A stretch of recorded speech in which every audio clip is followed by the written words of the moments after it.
मुंबई महानगरपालिकेमध्ये ज्या काही जागा ठरवायच्या असतील, महापौर ठरवायचा असेल, याचा सर्वस्वी अधिकार देवेंद्र फडणवीस साहेब असतील, एकनाथ शिंदे साहेब असतील किंवा अजितदादा असतील, या तिघांना आहे.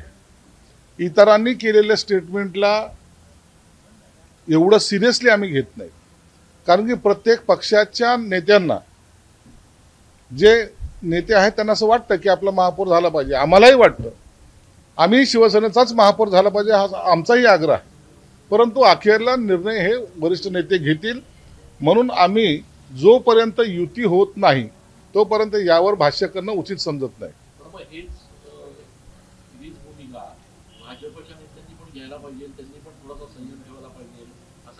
नाही, यासाठी सर्वांना त्या त्या पक्षाच्या नेत्यांनी सूचना दिलेल्या आहेत.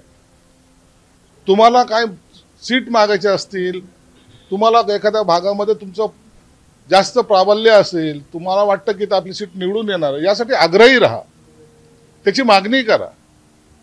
आणि शक्य झालं तर युतीमध्येच पूर्ण ह्या जागा आपल्याला लढायच्या आहेत. परंतु एखाद्या वेळेला एखाद्या सीटचा आग्रह जास्त असेल तर त्या ठिकाणी काय निर्णय घ्यायचा आहे याचा सुद्धा पूर्णपणे अधिकार ह्या तिन्ही वरिष्ठ नेत्यांना आहे. म्हणून मागणी करणं वेगळं, एखादी घोषणा करणं वेगळं, आणि त्याच्यावर निर्णय घेणं, ही निर्णय घेण्याची प्रक्रिया फक्त हे तिन्ही नेते बजावतील. म्हणून आम्ही जोपर्यंत युती होत नाही तोपर्यंत या सर्व गोष्टीकडे गांभीर्याने पाहत नाही. एकीकडे मुंबईत अशा स्वरूपाची चर्चा आहे. आता नाशिकचा जर विचार करता, नाशिकच्या भगूर नगर परिषदेमध्ये शिंदेच्या शिवसेनेला एकटं पाडण्याचा प्रयत्न केला जातोय. त्या ठिकाणी भाजप आणि अजित पवारांची राष्ट्रवादी एकत्र येऊ पाहते. तिकडे नांदगाव मनमाडमध्ये तशीच परिस्थिती निर्माण केली जाते. शिंदेच्या शिवसेनेला एकटं पाडण्याचा प्रयत्न होतोय, अशा पद्धतीची आता चर्चा सुरू झाली. असं नाहीये. अनेक ठिकाणी शिवसेनेच्या ताकद, जी वाढती ताकद आहे, त्या ताकदीचा अनेकांनी धसका घेतलेला आहे. आणि आमच्याकडे जागाची मागणी ही वाढत चाललेली आहे. म्हणून आता युती कुणाबरोबर कशी करायची, देवेंद्र फडणवीस साहेबांनी स्वतः सांगितलेलं आहे की लोकल लेवलवर कोणतीही महानगरपालिका असेल, नगरपालिका असेल, जिल्हा परिषद असेल, लोकल लेवलवरचा निर्णय त्या पदाधिकाऱ्यांनी घेतलेल्या निर्णयाचे आम्ही गांभीर्याने दखल घेऊ. आता काही ठिकाणी जर भगूरमध्ये असं होत असेल, भगूरचा इतिहासच असा आहे की सर्व पक्ष मिळून हे शिवसेनेच्या विरोधात लढत आलेले आहेत आणि शिवसेना त्या ठिकाणी खंबीरपणे उभी राहिलेली. म्हणून त्या ठिकाणच्या वातावरणानुसार आम्ही पण आमची पूर्ण तयारी केलेली आहे आणि भगूर याच्यावर आमचा निश्चितच फडकणार आहे. नांदगाव मनमाडमध्ये विधानसभेला खरं तर चित्र बघायला मिळत होतं, तेच पुन्हा यंदा बघायला मिळेल. कारण समीर भुजबळांनी गिरीश महाजनांची भेट घेत आपण एकत्र लढू असं म्हटलेलं होतं. कुठेतरी पुन्हा हे चित्र बघायला मिळेल. नांदगाव मनमाडचं थोडंसं अतिप्रेमाची जी भाषा आहे तिथं केली जाते. प्रत्येकाला आपल्या अस्तित्वाचा तिथं थोडासा आहे, इगो आहे, नाही म्हणता येणार नाही. परंतु या संदर्भामध्ये वरिष्ठ नेत्यांना सुद्धा या सगळ्या बाबी त्यांच्या कानावर आहेत. म्हणून योग्य वेळेला ते योग्य निर्णय घेतील. भांडण करून सत्ता काबीज करणे हे आमचं ध्येय नाही, तर सर्व मिळून एकत्रितपणे सत्ता आणणं हे आमचं ध्येय आहे. नामनिर्देशन पत्र दाखल करण्यासाठी 3 दिवस बाकी आहेत, मात्र अजूनही स्पष्ट नाही की स्वबळावर लढायचं आहे, युती करायचं आहे, काय नक्की परिस्थिती. नाही, महाराष्ट्रामध्ये आता तुम्ही नगरपालिका चाललेल्या आहेत सर्व ठिकाणी.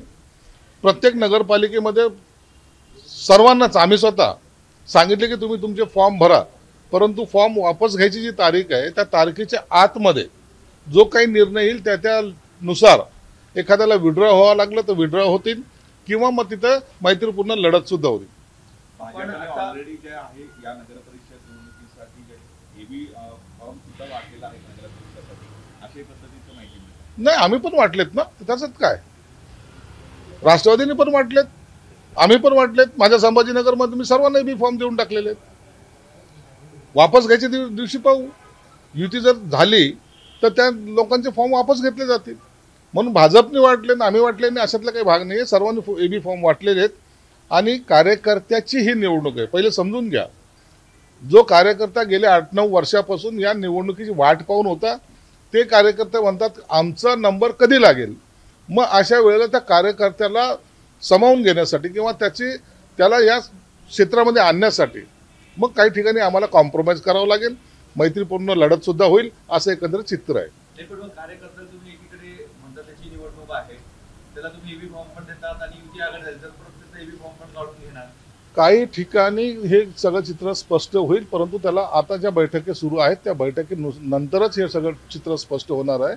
आणि जर युती होत असेल तर निश्चितच आहे, जसे आमच्या कार्यकर्त्याचे आम्ही वापस घेऊ तसं भाजपच्या कार्यकर्त्याचे वापस घेतील, राष्ट्रवादीचे घेतील.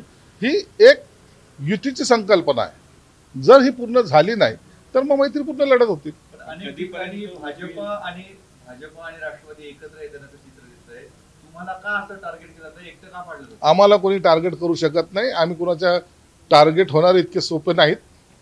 आम्हाला आमची ताकद माहिती आहे आणि आम्हाला कशा निवडणुका लढायच्या आहेत याची सुद्धा जाणीव आहे.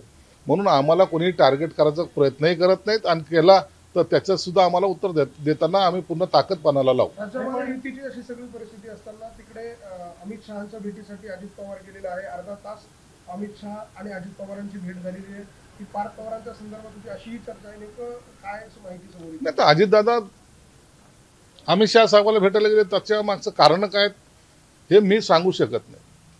त्यांची भेट कशासाठी होती, बिहारच्या विजयाच्या निमित्तानं होती की वैयक्तिक होती याबद्दलचं स्पष्टीकरण ते देऊ शकतात. म्हणून त्याच्यावर मला वाटतं भाष्य करणं चुकीचं आहे. शरद पवारांनी त्यांच्या कार्यकर्त्यांना सांगितले की युती आघाडीची कुठली अट नाही, स्थानिक पातळीवर तुम्हाला जे वाटेल त्यांच्यासोबत युती करा. तुमच्याकडे असा प्रस्ताव आला तर तुम्ही शरद पवारांच्या राष्ट्रवादी काँग्रेससोबत जाणार? हा प्रश्न स्थानिक लेवलच्या पदाधिकाऱ्यावर किंवा तिथलच्या असलेल्या आमदारावर आम्ही सोडलेला आहे. शरद पवार साहेब हे नेहमी वेगळं राजकारण करत असतात. एक निश्चित आहे, ते महाविकास आघाडीसोबत राहणार नाही हे चित्र त्यांनी स्पष्ट केलेलं आहे. कुणाही बरोबर युती करा पण भाजप बरोबर नको हे जे संकेत त्यांनी दिलेत याचा अर्थ असं होतं की ते महाविकास आघाडीबरोबर नाहीत एवढं तरी स्पष्ट आहे.